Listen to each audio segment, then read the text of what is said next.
৯ মাসের নিষ্প্রাণ দেহের নিষ্পাপ শিশু শেজাদ তার মৃত মাকে নিয়ে দেখতে গেলেন জীবিত বাবাকে। হ্যাঁ, যা শুনেছেন ঠিকই শুনেছেন, কারণ বাবা যে কারাবন্দী, আর এই বাবার কারাবন্দির কারণে তার মা মারা গেছেন এবং শিশুটিও মারা গেছেন। কিন্তু শিশুটিকে এবং মৃত স্ত্রীকে দেখার জন্য প্যারোলে মুক্তির জন্য আবেদন করলেও এই সরকার যে তাকে প্যারোলে মুক্তি দেয়নি, তাই বাধ্য হয়ে মৃত সন্তানই গেছেন জীবিত বাবাকে দেখার জন্য। আর সেই বাবা তার ৯ মাসের শিশু সন্তানটিকে কোলে নিয়ে স্ত্রীর মৃত শরীরে হাত দিয়ে অঝোর ঝরে কাঁদছেন। তার কান্নায় আকাশ বাতাস ভারী হয়ে যাচ্ছে। আশেপাশে যারা ছিল সাংবাদিক সহ সবার চোখেই পানি। সেই ইট পাথরের কারাগারে মাত্র ৫ মিনিট তিনি তার সন্তানকে কোলে নেওয়ার সুযোগ পেয়েছিলেন। এর আগে তার সন্তানকে তিনি কোলে নেওয়ার সুযোগ পাননি, কারণ তিনি জেলবন্দি হয়েছেন। সন্তানের বয়স ৯ মাস হলেও তিনি ১১ মাস ধরে জেলবন্দি। এই ছাত্রলীগ নেতা তাই তার স্ত্রীকে লেখা চিঠিতে বলেছিলেন, মায়ের যত্ন নিস, আর সন্তানকে তুলে নিতে পারলাম না, এটাই কষ্ট।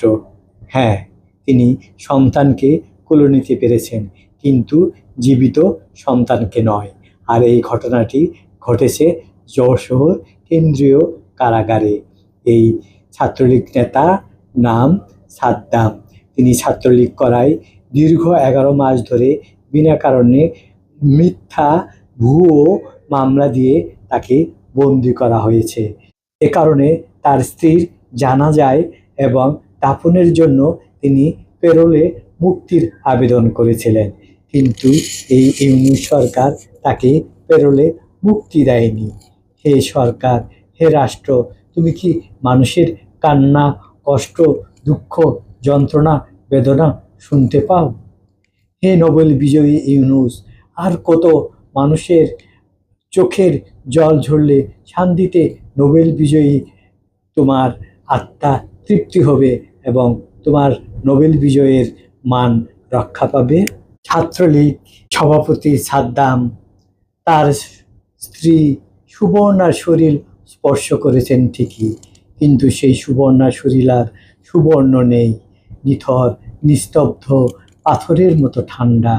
মুখটাও কেমন জানি কালচে হয়ে গেছে। এই স্ত্রীর আত্মহত্যা করেছেন বলে প্রচার করা হলেও তার রক্ষাটা পাওয়া যায়। কে, কিভাবে, কখন আত্মহত্যা করেছেন তারও কিন্তু রহস্যের জট খোলেনি।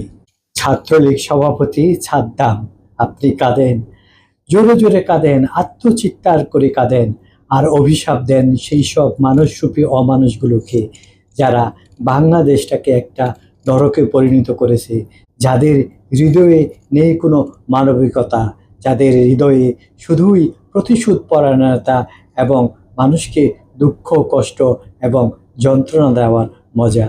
এই বাংলাদেশকে আমরা চেয়েছিলাম? আমার এই প্রশ্নের জবাব দিয়ে যাবেন।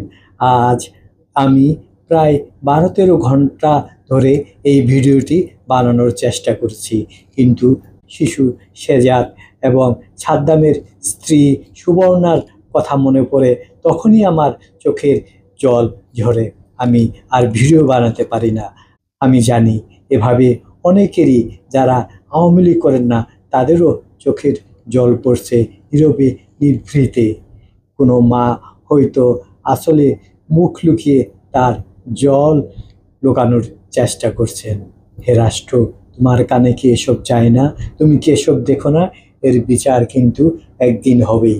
এত জাদুঘর বানাও, সেই জাদুঘরে কি স্থান পাবে সেই সাদ্দামের লেখা চিঠি?